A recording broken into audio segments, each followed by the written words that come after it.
మరొకసారి మీ అందరికీ వందనాలు తెలియజేస్తున్నాను. రైట్, పోయిన పరిశుద్ధ దినమున మన ఒక అంశముల గురించి ఆలోచన చేశాం. ఏం ఆలోచన చేశాం? దేని గురించి మాట్లాడాం అమ్మా? స్త్రీలను గురించి మాట్లాడాము. స్త్రీ కుటుంబములో ఎలా ఉండాలి, కుటుంబాన్ని ఎలా కట్టుకోవాలి, కుటుంబాన్ని ఎలా దిద్దుకోవాలి అనే విషయాన్ని గురించి మనం మాట్లాడాము. దానిలోని కుటుంబాన్ని ఎలా దిద్దుకోవాలి అనే విషయాల్లో కొన్ని విషయాలే మాట్లాడాము. ఇంకా కొన్ని విషయాలు మనం ఆలోచన చేయవలసి ఉంది. కుటుంబములో స్త్రీ ఎలా ఉండాలి, కుటుంబాన్ని ఒక స్త్రీ, ఒక మహిళ కుటుంబాన్ని ఎలా కట్టుకోవాలి, కుటుంబాన్ని ఎలా దిద్దుకోవాలి అనే విషయాన్ని గురించి మనం ఆలోచన చేస్తూ ఉన్నాం. పోయిన వారంలో మాట్లాడిన తర్వాత నాతో ఒక ఇద్దరు అన్నారు ఈ అంశము బాగా మాకు ఉపయోగపడుతుంది అని చెప్పారు. నాకు మా కుటుంబంలో దగ్గర ఇదే విషయాలు వస్తున్నాయి అని కూడా ఈ మాటలు మాట్లాడారు. ఓకే, వారికి నేను వందనాలు తెలియజేస్తున్నా. మీ కుటుంబాల్లో ఇవి ఉపయోగపడాలి. మీ కుటుంబాలు లేదా మన కుటుంబాలు దేవుని యొక్క చిత్తములో ఎదగాలి అనే విషయం. ఓకే, పోయినసారి తన భర్త అయినటువంటి ఒక భర్తకి భార్య ఒక సలహా ఇచ్చింది. కుటుంబంలో భార్యాభర్తలు ఉంటారు, కుటుంబంలో పిల్లలు ఉంటారు, కుటుంబంలో అత్తగారు, మామగారు, అమ్మ, నాన్న వీళ్ళందరూ కూడా ఉంటారు. వీళ్ళందరినీ నడిపించి వీళ్ళందరినీ దిద్దుకోవాల్సినటువంటి అవసరము ఆ కుటుంబంలో ఉన్నటువంటి స్త్రీ మీద ఆ బాధ్యత ఉంది. కనుక కుటుంబంలోని ఒక సమస్య వచ్చినప్పుడు ఆ సమస్యని చక్కగా పరిష్కారం చేసుకునే మర్యాదగా, ఒక పద్ధతిలో, ఒక క్రమంగా, దేవునికి కూడా ఇష్టం వచ్చినటువంటి రీతిలో ఆ సమస్యని పరిష్కారం చేసుకోవాల్సినటువంటి అవసరం ఉంది. కోపంతో, తాపాలతో, మరి పౌరుషాలతో కుటుంబాన్ని మనం సరి చేసుకోలేము. ఏ స్త్రీ కూడా కోపంతో తన కుటుంబాన్ని సరి చేసుకోలేదు. ఏ స్త్రీ కూడా పౌరుషంతో తన కుటుంబాన్ని సరి చేసుకోలేదు. ఏ స్త్రీ కూడా తొందరపాటు స్వభావంతో కుటుంబాన్ని సరి చేసుకోలేదు. కానీ ఆలోచనతో సరి చేసుకోవచ్చు, ప్రార్థనతో సరి చేసుకోవచ్చు. ఒక సమస్య వచ్చినప్పుడు ఆలోచన కావాలి, ప్రార్థన కావాలి. దేవునికి లోబడి ప్రార్థన చేసి దేవుని యొక్క వాక్యం చదువుకుంటూ ప్రార్థన చేస్తూ కుటుంబాన్ని మరి దిద్దుకోవాల్సినటువంటి అవసరము ఉన్నది. కాబట్టి పోయిన వారంలో మనం ఒక ఆలోచన చేశాము. ఒక కుటుంబంలో సమస్య వచ్చినప్పుడు ఆ సమస్యని భర్తకి జాగ్రత్తగా చెప్పి ప్రార్థన చేసి ఇదిగో దేవుణ్ణి అడిగి ఈ సమస్యను నువ్వు పరిష్కారం చేయి అని భార్య భర్తకి సలహా ఇచ్చినట్లు పోయిన వారం నాడు మాట్లాడుకున్నాం. ఎవరామె? శారమ్మ లేదా శార. కుటుంబంలో సమస్య తీసుకొచ్చి పెట్టింది ఎవరు అసలు? ఆ తల్లే. ఓకే, భర్తకు సలహా ఇచ్చినటువంటి ఒక మంచి భార్య అనేది పోయిన వారంలో జ్ఞాపకం చేసుకున్నాం. అయితే ఈ భర్తకి మంచి సలహా ఇచ్చిన ఇంకొక భార్యను గురించి ఆలోచన చేద్దామా? భర్తకి మంచి సలహా ఇచ్చిన మరొక భార్యను గురించి ఆలోచన చేద్దాం. అయితే రాజుల గ్రంథంలోనికి వెళితే, రాజుల కాలంలో ఏలియా, భక్తుడైనటువంటి ఏలియాకి, ప్రవక్త అయినటువంటి ఏలియాకి ఒక శిష్యుడు ఉన్నాడు. ఎవరా శిష్యుడు? ఎవరు చెప్తారు? ప్రవక్త అయినటువంటి ఏలియాకి ఒక శిష్యుడు ఉన్నాడు. ఎలీషా. Very good. కొంతమంది ఏలియా, ఎలీషా, తర్వాత యెషయా, ఇంకా మీకా, ఎహెజ్కేలు, ఇర్మియా వీళ్ళందరూ కూడా పెళ్లిళ్ళు కాలేదండి. వాళ్ళు వివాహాలు చేసుకోకుండా దేవుని కొరకు సమర్పించుకున్నారు కొంతమంది ప్రవక్తలు. కాబట్టి ఈ ఎలీషా తన సేవని, ఏలియా తర్వాత తన సేవని చేస్తున్నటువంటి సమయంలో ఒకరోజు ఆయన ఎలీషా షునేము అనేటువంటి పట్టణానికి వచ్చాడు. తన సువార్త ప్రకటిస్తూ ఎలీషాకి ఈ మెడలో సంఖలో ఒక సంచి ఉండేది. ఆ సంచిలో తనకు సంబంధించినటువంటి అంగీ ఉండేది, తనకు సంబంధించినటువంటి బట్టలు ఒకటో రెండో ఉండేవి. అవి తీసుకొని ఆ సంఖలో అది వేసుకొని ఆయన వెళ్ళిపోతూ ఉండేవాడు ఎటుపోయినా, ఏ గ్రామమైనా. ఇవాళ సైకిళ్ళు ఉన్నాయి, మోటార్ సైకిళ్ళు ఉన్నాయి, కార్లు ఉన్నాయి, విమానాలు ఉన్నాయి, అన్నీ ఉన్నాయి. కానీ ఆ కాలంలో కాలినడకనే వెళ్ళాలి. ఎంత దూరమైనా సరే కాలినడకనే వెళ్ళాలి. కాబట్టి ఎలీషా అలా వెళుతూ సునేము పట్టణానికి వచ్చాడు. సునేము పట్టణానికి వచ్చినప్పుడు ఆ పట్టణముకు వచ్చినప్పుడు అక్కడ ఒక విశ్వాసము కలిగినటువంటి గనురాలు ఉన్నదట. ఘనమైనటువంటిది, గనురాలు అనే పేరుంది.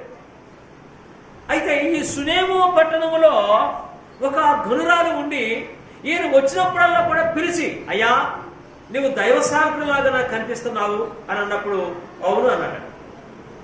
మా ఇంటికి రండి, మా ఇంటికి వచ్చి కాస్త భోజనం చేసి వెళ్ళండి అని ఇంటికి పిలిచి భోజనము పెట్టేదట. ఒకసారి 2వ రాజుల గ్రంథము 4వ అధ్యాయంలోకి వద్దాం. 2వ రాజుల గ్రంథము 4వ అధ్యాయంలోకి వస్తే 8వ వచనం ఒకసారి మనం చదువుదామండి. 8వ వచనం దగ్గరకు వచ్చి చదువుదాం. ఒక దినమందు షూనేము పట్టణమునకు పోగా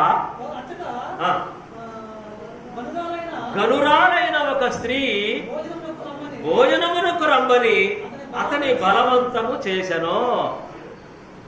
గనురాలైనటువంటి ఒక స్త్రీ అంటే విశ్వాసములో ఘనమైనటువంటి స్త్రీ దైవ సేవకుణ్ణి భోజనానికి రమ్మని ఆమె పిలిచిందట. ఒక రోజున అతడు ఆ మార్గమున వెళ్ళినప్పుడల్లా ఆమె ఇంట భోజనము చేయించు వచ్చాడు. అందుకని ఈమె గనురాలు. ఒక దైవ సేవకుణ్ణి పిలిచి పోయేటటువంటి వాడిని పిలిచి భోజనం పెట్టిందట.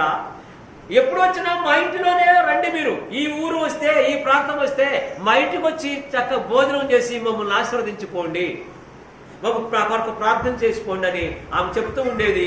ఆయన వచ్చినప్పుడు పోతున్నప్పుడు అక్కడికి వచ్చి ప్రార్థన చేసి ఆ రొట్టె మొక్క తిని ఆశీర్వదించి వెళ్ళేవాడు. అంటే దైవ సేవకుడికి భోజనం పెడితేనే గనురాలా? మేము సేవకుడికి భోజనం పెట్టని వాళ్ళు ఉంటే ఎవరైనా, మేము సేవకుడికి భోజనం పెట్టలేదుగా అంటే నేను దేవుని యందు గనురాలను గానా అనుకోవచ్చు. సేవకుడికి భోజనం పెడితేనే గనురాలు అని కాదు నేను అనేది. ఇక్కడ దైవ సేవకుడు ఎప్పుడు వచ్చినా సరే ఆయనని బలవంతం చేసి, బలవంతం అంటే ఖచ్చితంగా భోజనానికి రావాలి అని చెప్పేసి భోజనం పెట్టి పంపించేది, ప్రార్థన చేసుకొని పంపేదట. ఇలా జరుగుతుంటే ఒకనాడు తన భర్తతో చెప్పిందట. ఆయన భర్తకి ఆమె సలహా ఇచ్చిందట. ఏమని? ఒక దైవ సేవకుడు ఎప్పుడు కూడాను ఈ ప్రాంతంలో వెళుతుంటాడు. అప్పుడు ఆ కాలం వేరండి, ఈ కాలం వేరు. అప్పుడు పద్ధతులు వేరు, ఇప్పుడు పద్ధతులు వేరు. అప్పుడు సాంప్రదాయాలు వేరు, ఇప్పుడు సాంప్రదాయాలు వేరు. అప్పుడు భోజన పదార్థములు వేరు, ఇప్పుడు భోజన పదార్థములు వేరు. అప్పుడు రొట్టెలు, ద్రాక్షారసం ఉండేది. రొట్టె దానిలోనికి కూరలో ఏ కూర చేసుకుంటారు, రకరకాల కూర చేసుకుని రొట్టెలు తినేవాళ్ళు. ఏమని సలహా ఇస్తుంది చూద్దాం.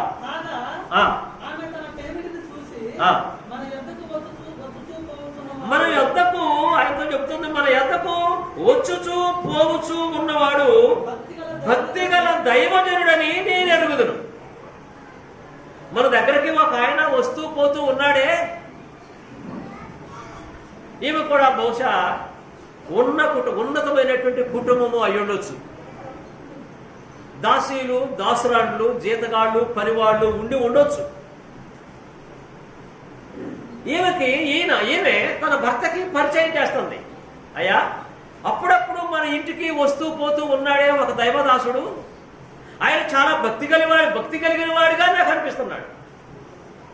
కనుక అయితే మరి ఇప్పుడు ఏం చేద్దాము ఇక్కడ చూస్తాం, ఇక్కడ ఆలోచన చేస్తుంది. ఏం చేద్దాం సలహా ఇస్తుంది. కాగా ఆమె తన పనిబిడ్డను చూసి మన యొద్దకు వచ్చుచూ పోవచ్చు ఉన్నవాడు భక్తిగల దైవజనుడని నేను ఎరుగుదును. 10వ వచనం. కావున మనము అతనికి గోడ మీద ఒక చిన్న గది కట్టించి అందులో అతని కొరకు ఒక మంచము, ఒక బల్ల, ఒక పీట, దీపస్తంభము ఉంచుదుము. అతడు మన యొద్దకు వచ్చినప్పుడల్లా అందులో బస చేయవచ్చును అని చెప్పి. కాబట్టి ఒక దైవజనుడి గురించి భర్తకి పరిచయం చేస్తుంది. ఈ రోజుల్లో వద్దాం. ఈ రోజుల్లో ఒక దైవ సేవకుడిని ఒక స్త్రీ ఇలా తన భర్తకి పరిచయం చేస్తూ వచ్చినప్పుడల్లా భోజనం పెడుతూ ఇదిగో రోజు మన ఇంటికి వస్తున్నాడు, భోజనం చేస్తున్నాడు అని అంటప్పుడు ఈ భర్త ఏమంటాడంటే, చిచ్చారాగాడైతే ఆడెవుడు రావడానికి రోజు ఏంటి ఎవరికో పెడతానేంటి బువ్వా, ఎవరు నువ్వు పెట్టేది ఎవరికి అంటాడు. అవునా కాదా? నా మాట కరెక్టేనా? అనేవాళ్ళు లేరా? ఉన్నారు. ఆ రోజుల్లో ఉన్న మనుషులు ఇలాంటి వాళ్ళే, ఈ రోజుల్లో ఆ రోజుల్లో ఉన్న ఏ మనుషులు మనమే, మనలాంటి వాళ్ళే వాళ్ళు కూడా. అయినప్పటికీ కూడాను ఈ దైవభక్తి కలిగినటువంటి ఈ స్త్రీ దైవభక్తి కలిగినటువంటి అతన్ని గమనించి అతనికి భోజనం పెడుతూ భర్తకి మంచి సలహా ఇస్తుంది. ఒక దైవజనుడు భక్తి కలిగినటువంటి వాడుగా నాకు అనిపించాడు.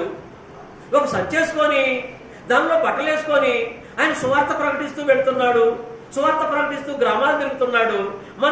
మరి ఈ బజార్కి వచ్చినప్పుడు, ఈ ఊరు వచ్చినప్పుడు, బజార్ కాదండి, ఈ ఊరు వచ్చినప్పుడు మా ఇంటిలో ఖచ్చితంగా భోజనం చేయ్యా అని పిలుస్తున్నాను. ఈయన ఒక మంచివాడు కనుక మన గోడ మీద పైన ఇంటి పైన ఒక చిన్న గది ఏర్పాటు చేసి ఆయనకు ఒక బల్ల, తర్వాత ఒక మంచము, ఇంకేంటండి ఇంకేమన్నా ఒక దీపస్తంభం. మరి ఆ రోజుల్లో కరెంట్ లేదు కదండి. ఒక బుడ్డి, కిరసనాలు బుడ్డి, కిరసనాలు పోసి దాంట్లో వెలిగించి ఒక స్తంభం మీద పెడతారు. ఒక స్తంభం, ఒక దీపం. కాబట్టి ఇది మనం ఉంచితే బాగుంటుంది అని భర్తకి సలహా ఇచ్చింది. ఈ భర్త ఎవరో వస్తే మరి బో పెట్టడం కాక మళ్ళీ దాని మీద ఇల్లట, ఒక గదంట, ఆ గదిలో మళ్ళీ మంచమంట, ఆ గదిలో మళ్ళీ ఒక బల్లట, ఆయనకి మళ్ళీ ఒక దీపము, ఒక కంచము. ఏంటి ఇవన్నీ పిచ్చి పిచ్చి పనులు? ప్రార్థన చేసుకో, పిచ్చి మాటలు మాట్లాడొద్దు, పిచ్చి పనులు చేయొద్దు అని అన్నాడా? అంటే ఆమె భక్తిని గమనించాడు భర్త. వస్తూ పోతూ ఉండేటటువంటి ఆయనలో ఉండేటువంటి భక్తిని గమనించాడు ఈ భర్త. చాలా మంచివాడా చెడ్డోడా? ఏమంటే మంచివాడేనా? మంచివాడు. కనుక అప్పుడు ఆమె ఇచ్చినటువంటి ప్రకారము, ఆమె మాట ప్రకారము ఈ భర్త అలాగే చేశాడు. అలాగే చేద్దాం. మన ఇంట్లో ఎంతో మంది తింటున్నారు, మన ఇంటికి ఎంతో మంది వస్తున్నారు, పోతున్నారు.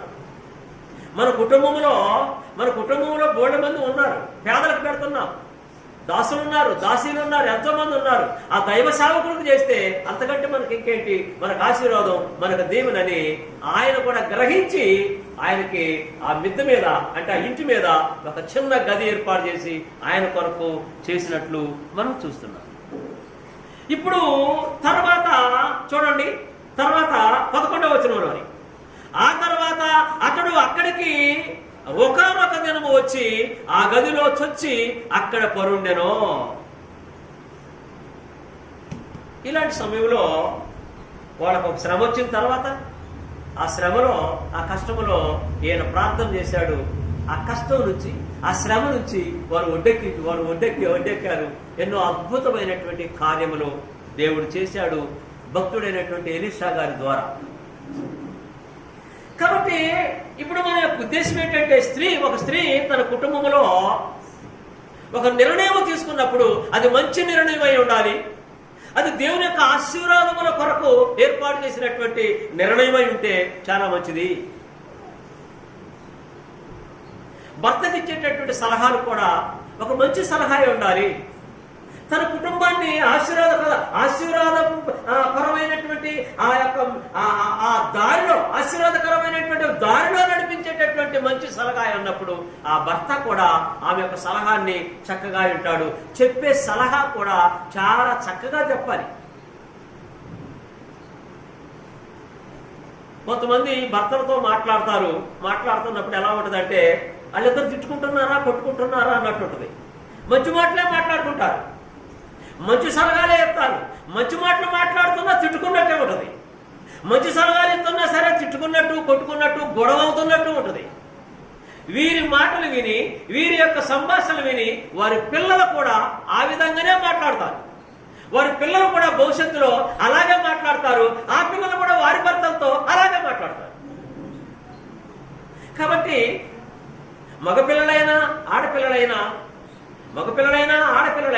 వాళ్ళు మొట్టమొదటి పంతులమ్మ గారు ఎవరు, ఉపాధ్యాయురాలు ఎవరు అంటే పిల్లలకి ఎవరండి? తన తల్లే.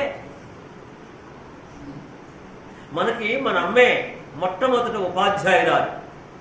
మనం పుట్టినప్పటి నుంచి మనకు పాలిచ్చి మనకు బొమ్మ పెట్టి అన్ని పెట్టి ఏది శ్రేష్టమో ఏది మంచిదో ఏది ఆరోగ్యానికి మంచిదో ఏది బలానికి మంచిదో అవన్నీ కూడా మనకు పెట్టి మన పెంచి పోషించినటువంటి మన తల్లి మనకు మొదటి ఉపాధ్యాయురాలు. కాబట్టి తల్లి ఎప్పుడు కూడా పిల్లలకి మంచి ఉపాధ్యాయురాలై ఉండాలి. అలాగే భర్తకి కూడా ఉపాధ్యాయురాలుగానే పనిచేయాలి. నీతి మాటలు, మంచి మాటలు, ప్రయోజనకరమైనటువంటి మాటలు, భవిష్యత్తును దిద్దుకునేటటువంటి మాటలు, భవిష్యత్తులో పైకి వెళ్ళేటటువంటి మంచి మాటలు చెప్పి తన కుటుంబాన్ని, తన పిల్లలను, భర్తను నడిపించుకునేదై ఉండాలి అనేది దేవుని చిత్తమైనది. కనుక స్త్రీలు భర్తలకి మంచి సలహా ఇవ్వాలి, ప్రేమతో సలహా ఇవ్వాలి. తర్వాత ఆ మాట దయతో కూడినటువంటి మాట అయి ఉండాలి. ఆ మాట భర్తకు చెబుతూ ఉన్నప్పుడు ఈ మాట ఖచ్చితంగా నేను వినాలి అనేటువంటి ఆలోచన కలిగించాలి. అంటే ఈ మాటలోని ఏమండి ఒక్క మాట లేదా అయ్యా ఒక్క మాట చెప్తా అని ఆ మాట ఏదో సౌమ్యంగా చెప్తే ఆ మాట అవతల ఎంత పనుండా సరే ముందు ఈ మాట ఉందాం అనే ఆలోచన రావాలి. ఏది తన భర్తకి. పిల్లలతో చెప్పినా అంతే, భర్తతో చెప్పినంతే. కనుక వేస్ట్గా 1000 మాటలు మాట్లాడటం కంటే మృదువుగా ఒక్క మాట మాట్లాడితే అది 10,000 మాటలతో సమానం. బాగా గుర్తుంచుకోవాలి. వేస్ట్ మాటలు 1000 మాటలు చెప్పడం కంటే, అంటే వేస్ట్ మాటలు కోపంతో 1000 మాటలు చెప్పడం కంటే మృదువుగా ఒక్క మాట చెప్తే 10,000 మాటలతో సమానం. అయితే ఈ విధంగా తన భర్తని, తన కుటుంబాన్ని సన్మార్గంలో నడిపించుకున్నటువంటి మంచి స్త్రీ ఎవరేమే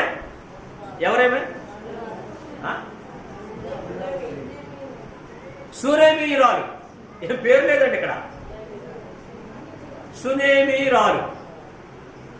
సునేము అనేటువంటి ఒక పట్టణం, అది సునేమిరాలు అని రాయబడదు, కానీ ఆమె పేరు రాయబడింది. కనుక ఇలాంటి తల్లులని మనం జ్ఞాపకం చేసుకోవాల్సినటువంటి అవసరము ఉన్నది. ఇలాంటి తల్లులు, ఇలాంటి భార్యలు, భర్తలకు ఇలాంటి సలహాలు ఇచ్చేటటువంటి భార్యలు ఉంటే వారి భర్తలు మనం చదువుకున్నాం. ఏది సామెతల గ్రంథంలో 31వ అధ్యాయంలో చదువుకున్నాం. సామెతల గ్రంథము 31వ అధ్యాయంలో చదువుకున్నాం. ఏంటా మాట? భర్త ధన్యురాలు కాదు, పిల్లలు అంటారు ధన్యురాలని. భర్త ఏమంటాడట చూద్దాం. సామెతల గ్రంథంలోకి వద్దాం. సామెతల గ్రంథము 31వ అధ్యాయంలోకి వద్దాం ఒకసారి.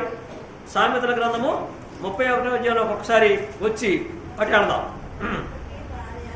తన యొక్క చూడండి 28వ వచనం చూద్దాం ఒకసారి. 28వ వచనం, ఆమె కుమారుడు లేచి ఆమె ధన్యురాలందరూ.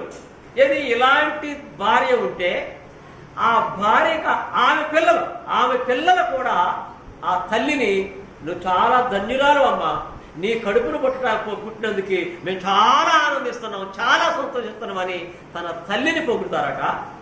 ఓకే, తర్వాత మాట్లాడదామండి. పని చేయకుండా ఆమె భోజనము చేయదు. ఆ తర్వాత చదవాలి.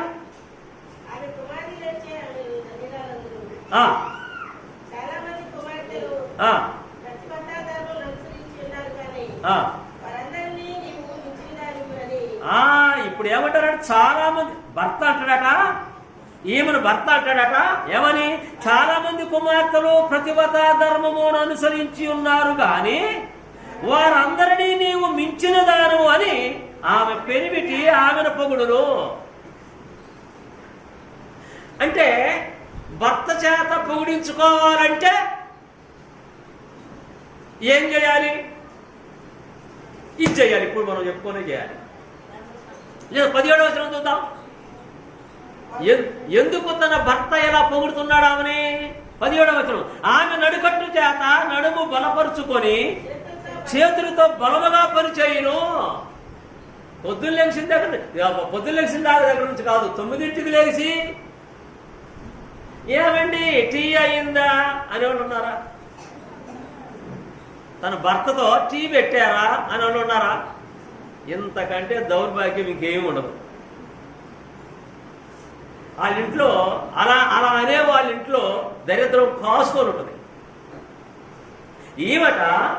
ఈమె తన నడికట్టు చేత నడుము బలపరుచుకొని అని అంటాం. ఇంకొకటి ఏంటంటే 12వ వచనం చూద్దాం ఒకసారి, పైకి పోదాం. 12వ వచనం. ఆమె తాను బ్రతుకు దినములనియు అతనికి మేలు చేయును గాని కీడేమీ చేయదు. అతనికంటే తన భర్తకి. ఎవరో గుణవంతురాలైనటువంటి ఈ భార్య, ప్రేమ కలిగినటువంటి ఈ భార్య, విధేయత కలిగినటువంటి ఈ భార్య, అంటే ఇంటిలో భార్య తన భర్త ఎలా ఉండాలనేది ఇక్కడ తెలియజేస్తున్నాడు. కనుక అతని లాభానికి ఎప్పుడు నష్టం చేయదట. ఎప్పుడు అతని యొక్క లాభ ప్రాప్తి కోసమే చూస్తుందట, కానీ నష్టము చేయాలనేటువంటి ఎప్పుడు ఆలోచన చేయదట. అంటే నష్టం చేసే వాళ్ళు కూడా ఉంటారా? ఏమంటే నష్టం చేసే భార్యలు కూడా ఉంటారా? మీరు ఎక్కడైనా చూసారా? కనపడ్డారండి మీకు ఎక్కడన్నా? మీకు వదలమ్మా, నువ్వు కొంచెం జాగ్రత్తగా ఉండు. నష్టం చేసే భార్యలు కూడా ఉన్నారట. కాబట్టి నష్టం చేసేటటువంటి భార్యలు ఉంటే ఆ భర్త ఎముకలు కుళ్ళిపోతాయట. భర్తల యొక్క ఎముకలు కుళ్ళిపోతాయట. అలాంటి ప్రమాదం కూడా ఉంది. కాబట్టి ఈ విషయాల్లో కుటుంబంలో స్త్రీ తన కుటుంబాన్ని ఎలా కట్టుకోవాలి అంటే తన భర్తని ఎలా సన్మార్గంలో నడిపించుకోవాలి.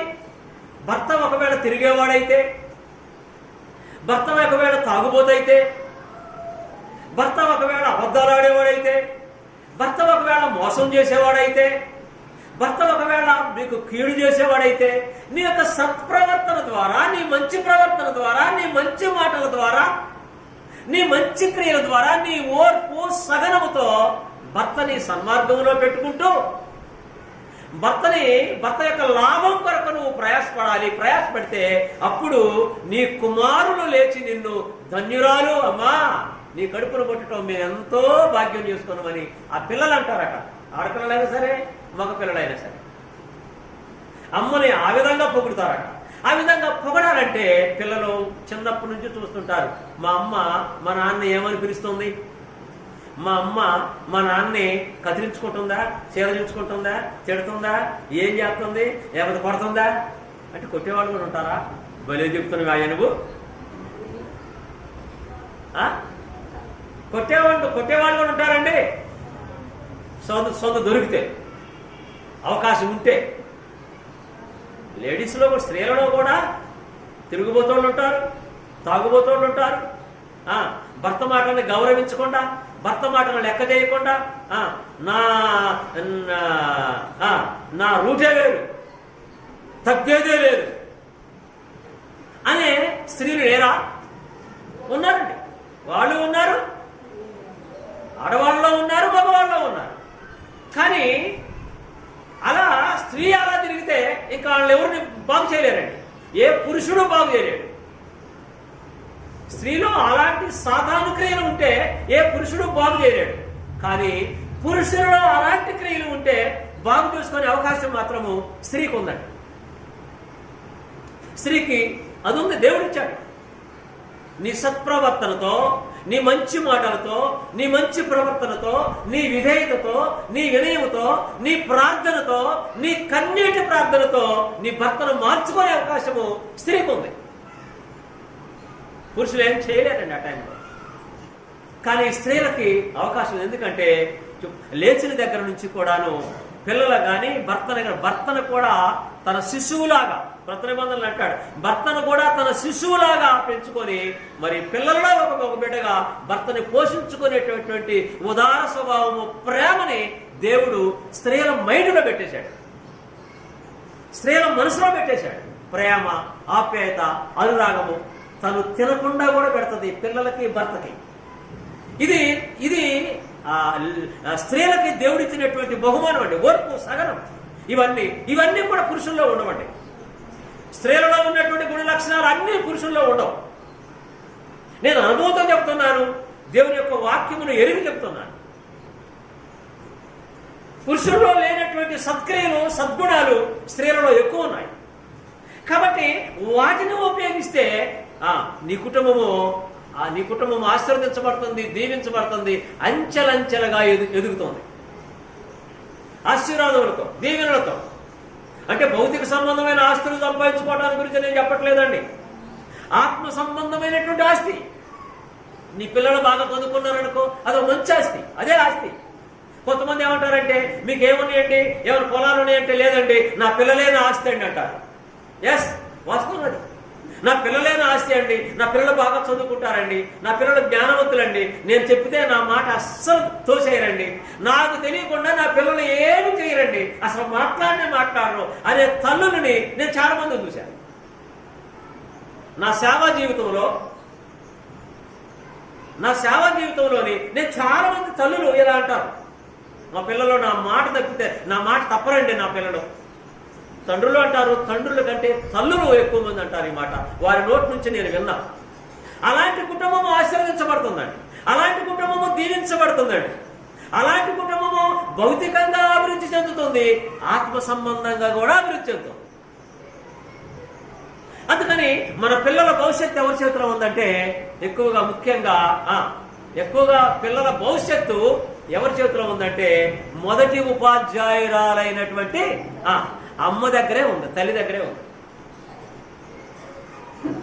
పిల్లల కోసం. అందుకని తిమోతికి రాస్తూ పౌలు గారు అంటాడు, ఒకసారి తిమోతి పత్రికలో కొద్దాం. తిమోతికి రాయబడినటువంటి 2వ పత్రికలోని తిమోతికి పౌలు మాట్లాడతాడు, తిమోతి నీకున్నటువంటి ఈ విశ్వాసము, నీకున్నటువంటి ఈ భక్తి, నీకున్నటువంటి ఈ యొక్క దేవుని మీద ఉన్నటువంటి యొక్క గొప్ప పటిష్టమైనటువంటి మనసు ఎక్కడి నుంచి వచ్చిందో నాకు తెలుసు అంటాడు. ఎక్కడి నుంచి వచ్చిందట? తండ్రి దగ్గర నుంచి రాలేదట, నీ అమ్మ దగ్గర నుంచి, నీ అమ్మమ్మ దగ్గర నుంచి వచ్చింది అన్నాడు. 2వ తిమోతి పత్రిక, తిమోతికి రాసిన 2వ పత్రిక 1వ అధ్యాయము 3-5 కలిసి ఉందండి. 5వ వచనంలో ఉంది ఇది. ఆ విశ్వాసము మొదట నీ అవ్వయైన లోయలోను, అవ్వ అంటే అమ్మమ్మ అనుకుందాం, అమ్మమ్మ దగ్గర లేదా నాయనమ్మ దగ్గర నీ తల్లి అయిన యునోపిలోను నివసించాను అన్నాడు. అంటే నీలో ఉన్నటువంటి విశ్వాసము ఎక్కడి నుంచి వచ్చిందంటే మీ అమ్మమ్మ దగ్గర నుంచి లేదా మీ నాయనమ్మ దగ్గర నుంచి, నీ అమ్మ దగ్గర నుంచి వచ్చిందయ్యా అది. అంటే ఒక పిల్లవాడు ఆత్మ సంబంధంగా కానీ భౌతిక సంబంధం కానీ ఎదుగుతున్నారు అంటే, పిల్లలు ఎదుగుతున్నారంటే, ఒక అమ్మాయి కానీ ఒక అబ్బాయి కానీ ఎదుగుతున్నారంటే మొట్టమొదట అది అమ్మ దగ్గర నుంచే రావాలండి. కనుక ఈ రీతిగా భర్తకు మంచి సలహాలు ఇచ్చేటటువంటి రీతిగా స్త్రీ ఉండాలి. రెండవది, పిల్లలను సరైన రీతిలో పెంచే రీతిగా స్త్రీ ఉండాలి. అలా ఉంటే ఆ కుటుంబము ఆశీర్వదించబడుతుంది, దీవించబడుతుంది. ఇంకొకటి ఏంటంటే, ఒకవేళ నువ్వు భర్తకి తెలియకుండా ఏదైనా విషయము నువ్వు దాచావు అంటే నువ్వు దేవుడికి తెలియకుండా విషయాన్ని దాచినట్టే. ఆఖరిగా ఈ ఒక్క మాట చెప్తాను, భర్తకు తెలియకుండా క్రైస్తవ స్త్రీలైనటువంటి మనం కాదు, మీరు క్రైస్తవ స్త్రీలు మీ భర్తలకి ఏదైనా చాటు చేశారంటే, ఒక మాటను కానీ ఒక పనిని కానీ, అది ఎవరికి చాటు చేసినట్లంటే దేవుడికి చాటు చేసినట్టే. ఎందుకు ఇంత మాట్లాడుతున్నావు అయ్యా నువ్వు? అని అంటే ఎందుకంటే ఎఫ్సీ పత్రిక 5వ అధ్యాయము 22వ వచనంలో అంటున్నాడు. ఎఫ్సీ పత్రిక 5వ అధ్యాయం 22వ వచనంలో ఏమంటాడంటే నువ్వు ప్రభువుకి ఎలా లోబడతావో నీ భర్తకు అలాగే లోబడు అన్నాడు. ప్రభువులకు లోబడినట్టే నీ భర్తకు లోబడు అన్నాడు. అంటే నీ భర్తకు లోబడకపోతే నువ్వు ప్రభువుకు లోబడినట్టే. నీ భర్తకు అబద్ధం చెప్తే నువ్వు ప్రభువు కూడా అబద్ధము చెప్పినట్టే. మరి నీ ప్రార్థన ఎడిపోయింది? మరి నీ భక్తి ఏది? నువ్వు ముందు పాటలు పాడినా, మధ్యలో పాటలు పాడినా, ఆఖరిలో పాట పాడినా ఉపయోగం ఏంటి? నీ భర్తను నువ్వు మాయ చేస్తే ఎవరు మాయ చేసినట్టు? ఎవరినండి? దేవుణ్ణి, ప్రభువుని మాయ చేసినట్టే. కాబట్టి నువ్వు మాయ చేసినప్పుడు మోసపోయేది ఎవరు? ఎవరు మోసపోతారు? నష్టం ఎవరికి? నీకా దేవుడికా? నీకే. కాబట్టి భయము, భక్తి ఇవి దేవుని దగ్గర మాత్రమే కాక భర్త దగ్గర అదే భయము, అదే భక్తి, అదే వినయం ఉండాలి. ఒకవేళ నీ భర్త మంచివాడు కాకపోతే, తిరుగువాడు కాకపోతే, ఇందాకనే చెప్పిన నీ మంచి ప్రవర్తన ద్వారా నీ భర్తను మార్చుకోవడానికి, నీ ప్రవర్తన ద్వారా, నీ ప్రార్థన ద్వారా నీ భర్తను మార్చుకోవడానికి ప్రయత్నం చేయాలి. కానీ కొంతమంది భర్తల మీద అలుగుతారండి. అలగటం అనేది అది మీ హక్కే, నేను దాన్ని కాదంటలే. దేవుడు మీకు ఇచ్చినటువంటి హక్కు, అలగండి. కానీ ఎన్ని రోజులు? అది ఎన్ని రోజుల్లో ఉండకూడదండి. క్షణాల్లో అయిపోవాలి, లేదా నిమిషాల్లో అయిపోవాలి, లేదా గంట. ఇంతే, గంటలు కాదు, గంటే.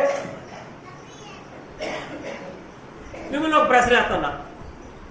ఏమంటే భార్యాభర్తల్లో చిన్న చిన్న మనస్పర్ధలు వచ్చినాయి అనుకోండి. ఏదో నేను అది చేయమంటే అది చేయలేదు, నేను ఈ కూర ఉండమంటే ఆ కూర ఉండింది, నేను ఈ కూర ఎట్లా ఉండమంటే అట్లా ఉండింది అని అన్నప్పుడు ఆయనకి ఏదన్నా కోపం వచ్చి ఈ ఇద్దరు ఏదో చిన్న చిన్న విషయం ఎక్కడో చిన్న చిన్నవి వస్తాయి అనుకోండి.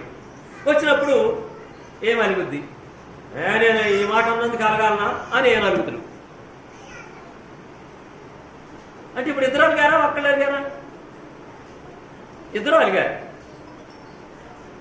ఈయన కోపం, ఆమె పని మీద ఈయన కోపం వస్తే ఈయన అలుగుతురు అనుకుందామండి. ఈయన పని మీద ఏమో కోపం వస్తే ఏమలుగుద్ది? ఇప్పుడు ఇద్దరు అలిగారు. ఏమండి? ఇద్దరు అలిగారు. ఇప్పుడు ఇద్దరు అలిగినప్పుడు మరి ఇప్పుడు భోజనం చేయాలి, భోజనం టైం అయింది, భోజనం చేయాలి. మరి ఎట్లా మరి ఇప్పుడు? ఈ సంగతి మాకు తెలియదే అంటారా?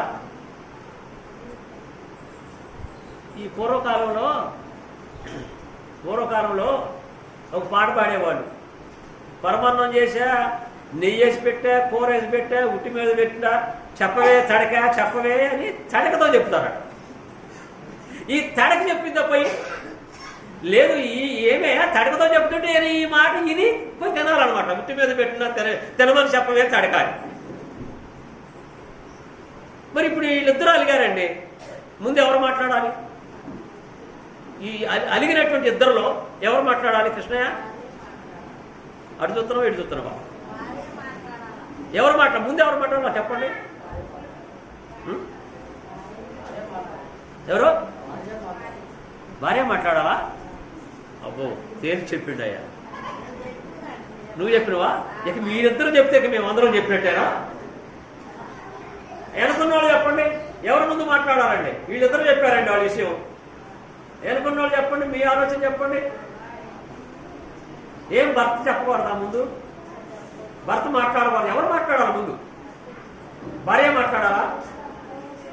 ఎందుకంటే అన్నం పెట్టాలి. అన్నం పెట్టకపోతే అలిగండిగా.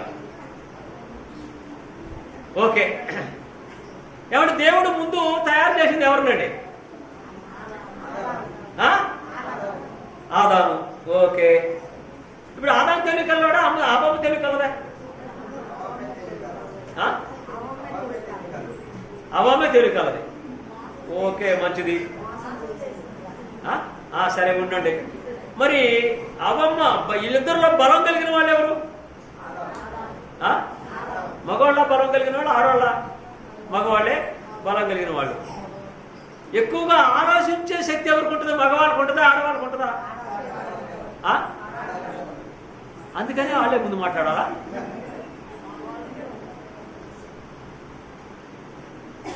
ఓకే, అయితే నేను చెప్పేది ఏంటంటే,